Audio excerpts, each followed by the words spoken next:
तपाईहरुलाई फेरि पनि स्वागत छ आजको नयाँ भिडियोमा। आज क्लास 12 बाट इकोनोमिकमा रहेको chapter 2 market and revenue curve बाट पाइन क्रममा सोधिने डीबीआई क्वेशन जुन चाहिँ nature of TR AR and MR under personal competition रहेको छ।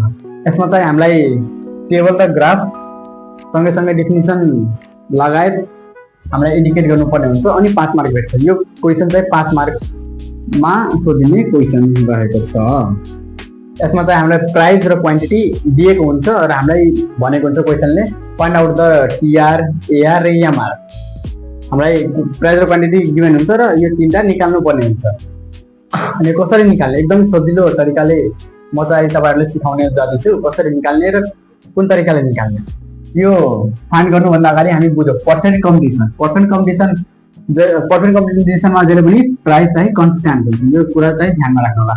त्यस्तै क्वेशनमा पनि हामीलाई प्राइस चाहिँ कन्स्ट्यान्ट दिन्छ। जुनसुकै दिनुपर्छ 10 दिनुपर्ने छ त्यो पनि हैन, जुनसुकै पनि प्राइस दिन सक्छ त्यो पनि कन्स्ट्यान्ट हैन। जस्तै यहाँ 10 छ त्यस्तै गरी अनि हामीलाई प्राइस र क्वान्टिटी दिएकै हुन्छ र हामीलाई फाइन्ड गर्नुपर्ने छ टोटल रेभेन्यू।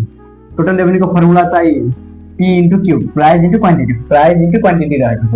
जस्तै प्राइस इन्टु क्वान्टिटी, ठीक छ। त्यस्तै गरी हामी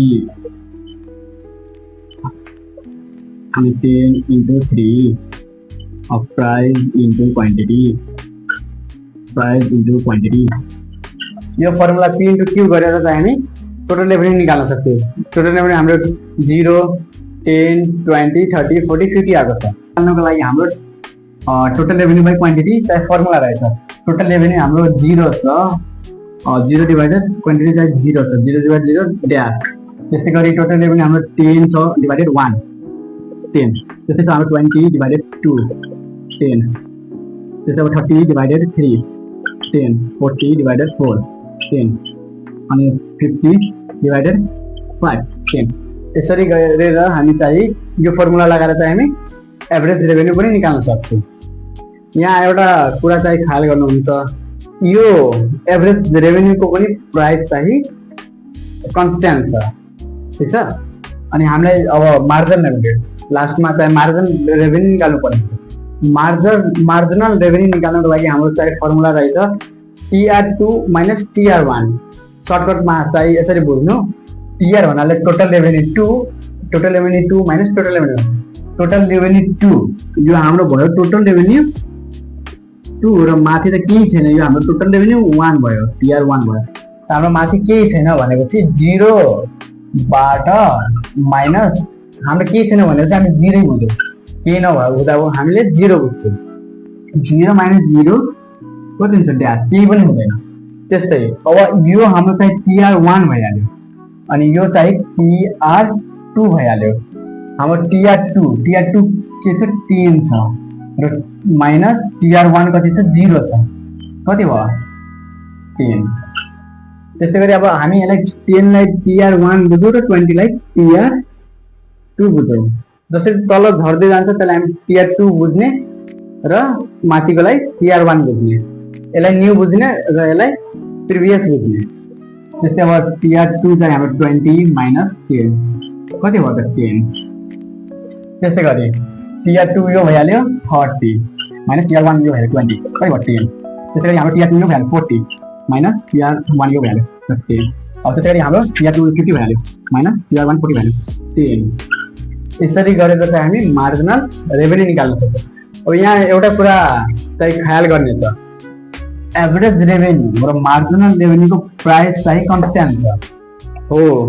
पर्सेन्ट कम्पिटिसनमा price equal to average revenue र मार्जिनल रेभेन्यू हुन्छ।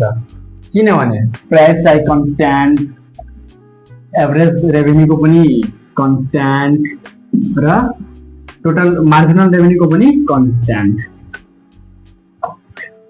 ठीक छ। आयो राम्रोसँग बुझ्नु भएको होला। यसलाई फर्मुला चाहिँ नोट डाउन गरिहाल्नु। यो भिडिआई क्वेसन छ, सोध्नै गर्छ। अब हामी ग्राफतिर लाग्यौँ, यसको ग्राफतिर।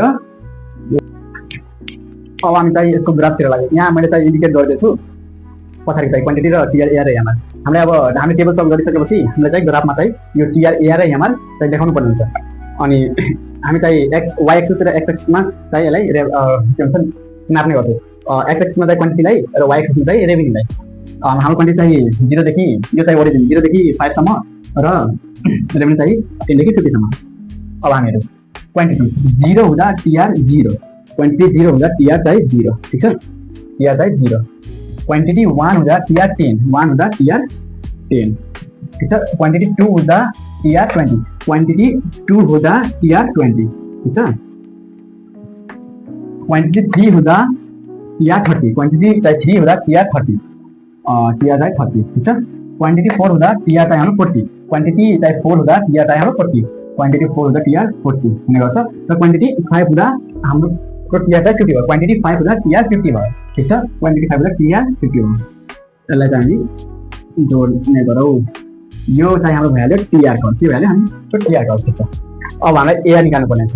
क्वान्टिटी 0 हुँदा केही पनि छैन, ठीक छ, क्वान्टिटी 0 हुँदा केही पनि छैन, छोड्दिनु। क्वान्टिटी 1 हुँदा एआर कति छ 10 छ, क्वान्टिटी 1 हुँदा एआर हाम्रो 10 छ, ठीक छ, त्यसैमा। र क्वान्टिटी 2 हुँदा हाम्रो एआर 10 छ, कति छ 2 हुँदा पनि हाम्रो 10 छ, 2 हुँदा पनि 10 छ, ठीक छ, 2 हुँदा पनि 10 छ।